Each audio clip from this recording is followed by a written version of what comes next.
Hi fans of high quality entertainment. So I'm doing a couple of, well, more than 2 CD unboxings. In here is what I believe, well, I believe most, not all, but most progressive rock fans would call 2 of the greatest progressive rock albums. They're in here. They're broken. Why are they broken? Enough silliness, let's be serious. I just wanted to quickly say a few things about recent CDs that I did buy the last few weeks.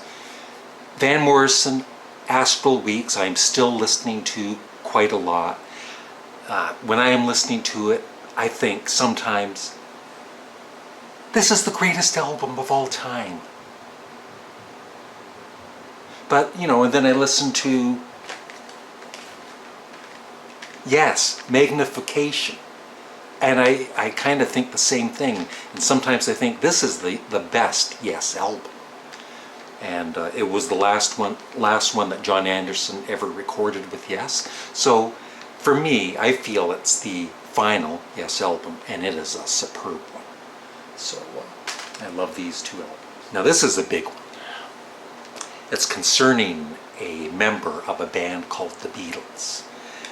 This is a remastered version of an album that I've had in my collection for a couple of years. I bought it at a pawn shop for I think like $6.99 or something, or $4.99. And I never really took the time to listen to it because I had better things to do. Better Paul McCartney albums to listen to than Flowers in the Dirt. I mean, that cover isn't really that appealing, is it? And so I've never really played this all the way through. And so I finally ordered, you know, because I've always read pretty good things about this album, the remastered version, because I've always been impressed with the new Paul McCartney Archive Collection releases. Red Rose Speedway, I became a huge fan of with that, and Wildlife I thought was great. McCartney 1, you know, his first solo album, and McCartney 2 I absolutely love now. And you know, Band on the Run, of course, Venus and Mars. So I finally, last night, listened to this remastered version of Flowers in the Dirt, and I was blown away at how superbly awesome it is. I think I loved every song, and I'm gonna possibly do a proper review at some point. You know, listen to this album a few more times. But Paul McCartney's vocals are just excellent throughout it. Really impressed with this. It has, you know, a bit of maybe a bit too clean of a production. You know, we're talking about the 80s, even though it's the late 80s, but it's not unbearable, you know, production. It's really, I'm just blown away at how good this is, and of course, Elvis Costello. I think he really helped Paul, and Paul helped him. And there's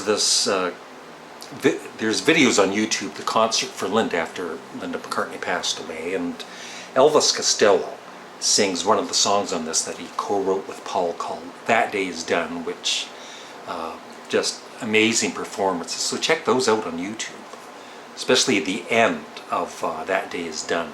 Some of that one particular note he hits is very moving. But anyway, I love this.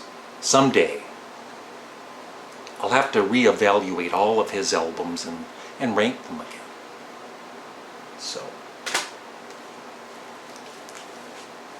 I also bought what is considered one of the worst albums of all time, or the worst album of all time. The Sheiks, Philosophy of the World.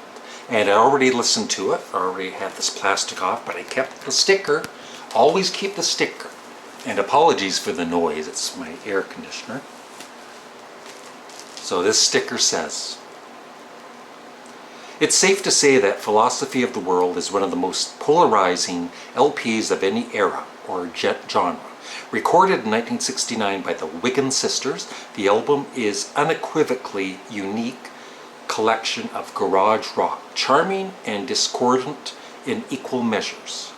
No wonder Kurt Cobain listed it as number 5 on his list of 50 all-time favorite albums.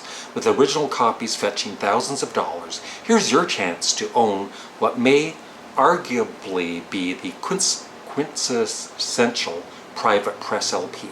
Newly remastered and includes notes by Lenny Kaye with unseen photos." So there it is.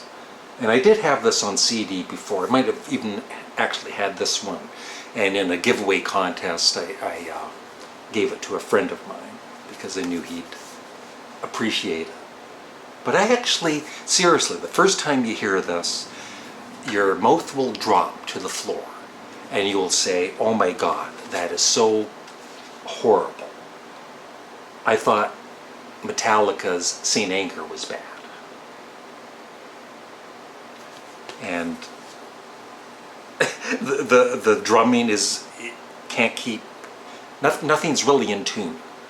And so the first time you're kind of laughing at them, in the songs.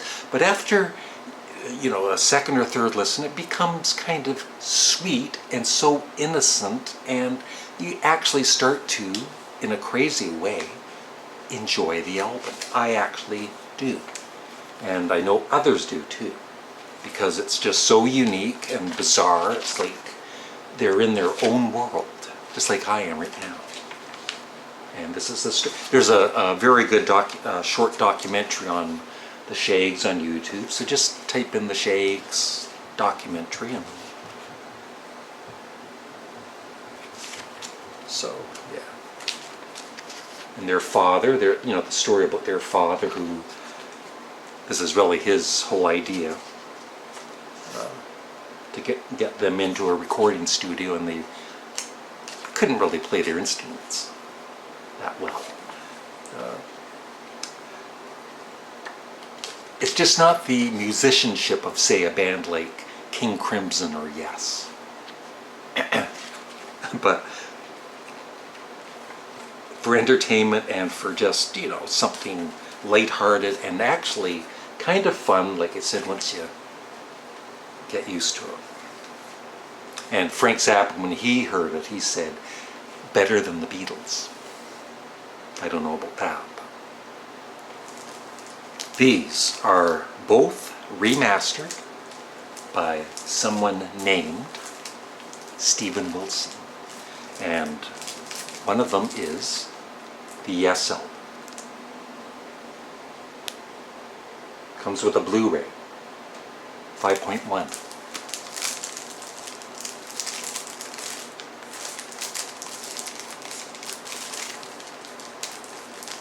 Oh, isn't this neat? This is classy.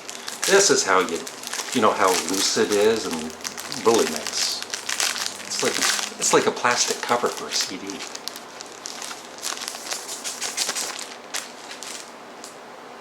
New 5.1 surround, stereo and instrumental album mixes by Steven Wilson.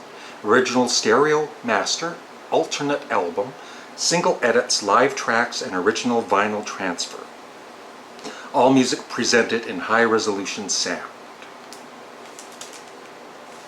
It's the back cover. And I also have his Steven Wilson's remixes of Relayer, Tales from Topographic Oceans, and Fragile, and Close to the Edge. And I think he wants to do Going for the One, but I'm not sure he can. Something to do with the mixes, or it'd be impossible to, or something. I don't know. But I'm looking forward to listening to this later. 2014 stereo mixes. And then, of course, that's on the CD. With additional tracks, clap, studio version, and a Venture extended mix. I love booklets because That means I can scan them for my viewers and send them worldwide.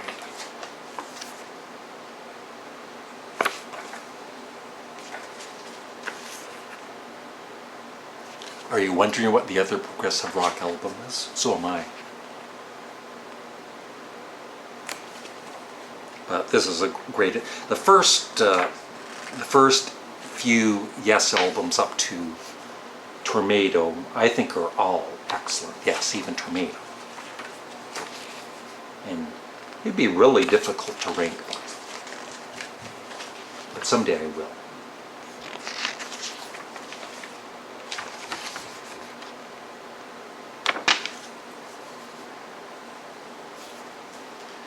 So that's one.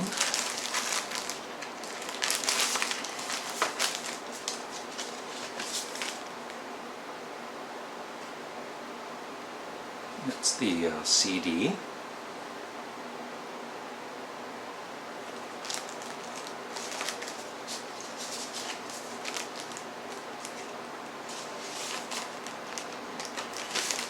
I actually have a Blu-ray player.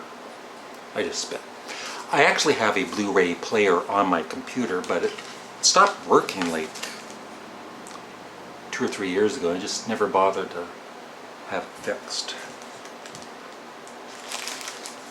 And it died after like a year.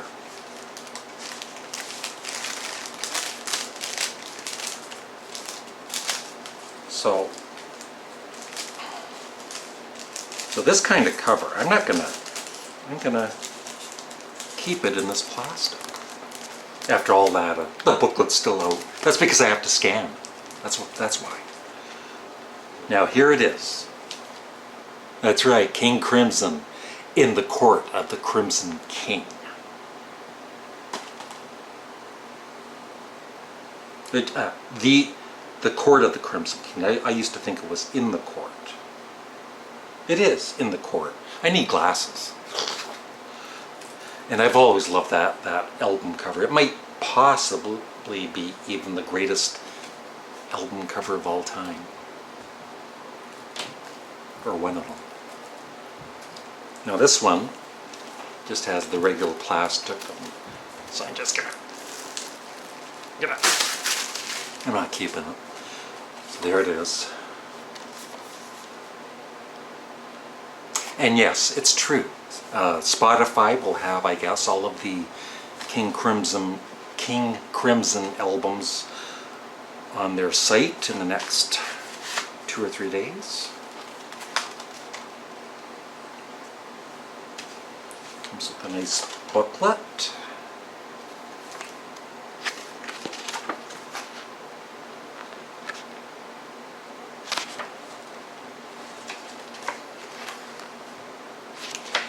Now I won't read everything here, but if you can possibly read that, just pause the video, or I can scan it for you.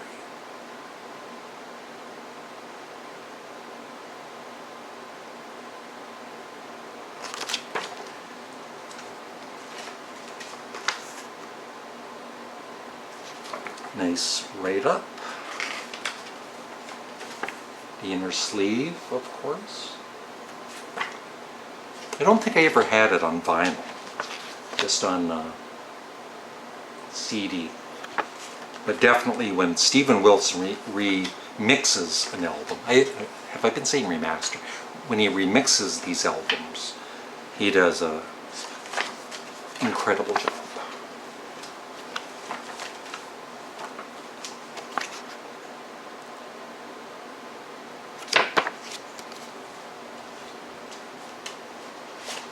And then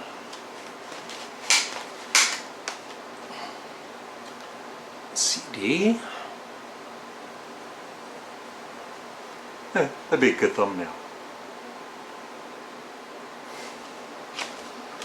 And this isn't a Blu-ray, it's a DVD. I can play it on my computer.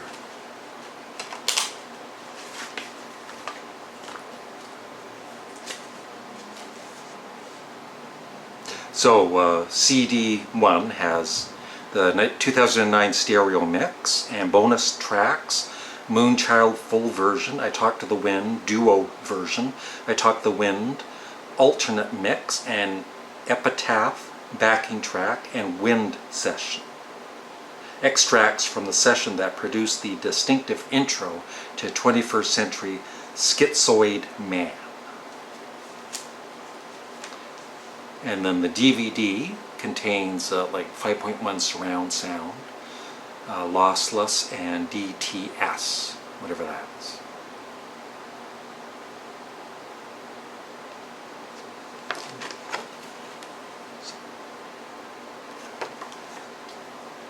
So I'm looking forward to listening to this one too.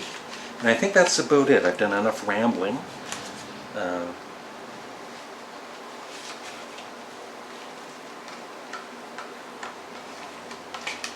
Yeah, so right now I'm re-evaluating Paul McCartney's albums even from the 80s, and really impressed with Flowers in the Dirt, really impressed with Astral Weeks by Van Morrison, and yes, Magnification, and I know I'm going to be impressed with remixes by Stephen Wilson for these two great classic rock and progressive rock albums. Thanks for watching. Have a great day.